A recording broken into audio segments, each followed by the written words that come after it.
Live from his farm in Kahawa here in Nairobi. Dennis? Afternoon, Yvonne. Now, if there's one thing that COVID-19 pandemic has actually taught us, is that it caused massive disruptions in so many sectors. But if there's one sector that has stood still and remained resilient, that has to be farming. And right here in Kahawa West, we do have Francisco Mwenda, who decided to venture into poultry farming, and in particular is actually rearing turkey. And okay, this is a venture that he actually began not last year but 5 years ago. And he said he noted an opportunity, seeing that not so many people were actually rearing these birds. So he'll just tell us more about his experience and why he has decided to stick on to turkey farming. Thank you so much for joining us for this brief interview. Kindly tell us what motivated you to get into farming, and maybe in terms of your stock right now, how many birds do you have? Thank you. My name is Francisco Mwenda, and welcome to Tain Poultry Farm. I farm turkeys. I've been in the business of farming turkeys for the last 5 years. I went into farming as a side hustle. I wanted something that I could practically handle and bring income in the family. So welcome, and we'll show you around. Okay.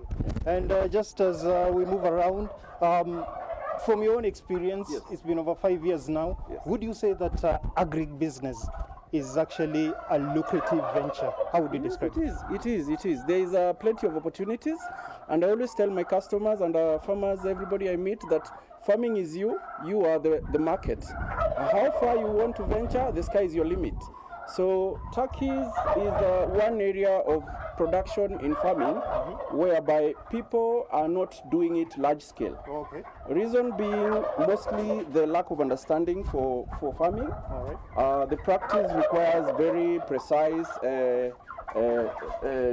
knowledge in them, Okay. and ability to follow through, breed with a good stock, and medication, feeding, as such. So Okay. All right. we have turkeys all around. Okay. You can see that the setup is quite an investment. Okay. I always tell people that if you want to go further, dig deeper, and put right structures, do things the right way Okay. from the onset. Okay. Yes. Talking about a market, you've talked about the market for your birds. Yes. Where do you have your market, and how do you sell them? There's a market for poults. Poults is a chick from the turkey. I'm as a breeder, I target my customers from the breeding farmers, people who want to venture into turkey farming. Also, there's a good market for meat, turkey meat. It's white meat, very good quality, and the market is there. The market is there. I can tell you for a fact, if you do a good job and your birds are good, healthy, clean, as you can see, people will buy. Yeah. How do you identify them? Do you use social media? What sort of platforms do you use? Social media, Facebook has been very helpful for us. Over the years, I've also been, doing posters to aggravate people, talking to people on a daily basis, and of course, much comes from referrals. Yeah. Okay. One key thing in agriculture, as we all know, is the issue of value addition. Yes. So many farmers are being encouraged to go into value addition so that they can actually maximize from their produce. What would you say on that front? Have you explored that? Turkey farming as a basis is very capital intensive, a field that you can go into as far as producing meat, sausages and everything, but then it depends on the level that you want to go through. We have a plan. In the 5 years next, we are looking at mass production, hatchery for these things, having an incubator, selling poults on a day old, so that now we can do it in numbers and be able to also slaughter and sell for the markets. That is how we have a plan on this. Yeah.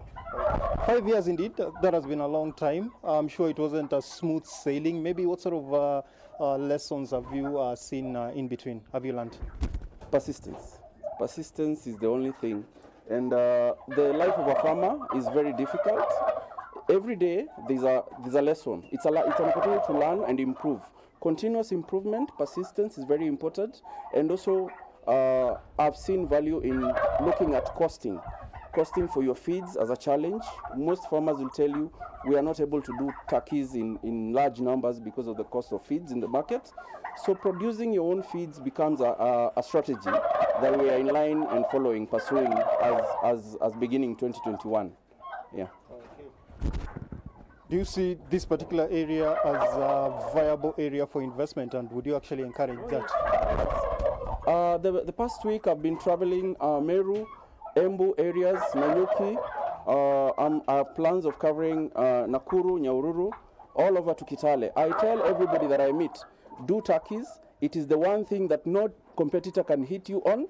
No brokerage. It is very hard to broker good turkeys. If you breed turkeys without crossing them, inbreeding them, you get quality. And with quality, who wouldn't buy? Everybody, the sky becomes your limit. Yeah. Thank you so much. Indeed, Yvonne, there you have it.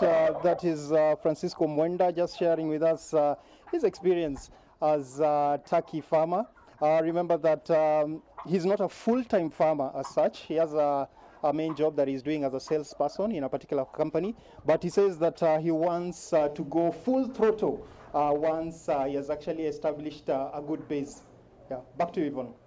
Thank you, Dennis, for that. And now I know everybody has heard that turkey is good business. Now everybody's going to say, okay, so from next month, we'll go into turkey farming.